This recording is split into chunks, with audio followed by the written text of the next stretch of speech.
How to know video views by section. Hi guys, in this video I will show you how to know your videos analytic, which mean video views by section on your analytic on TikTok app, easy and quick. So first thing, go to your TikTok and go to your profile.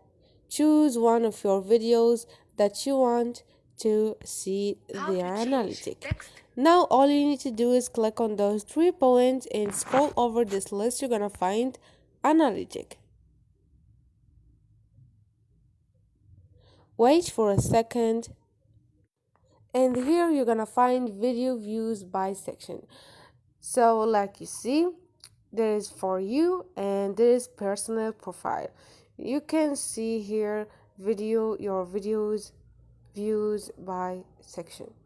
So this is it guys, easy and quick. Hope this video was helpful for you. Don't forget to subscribe and like.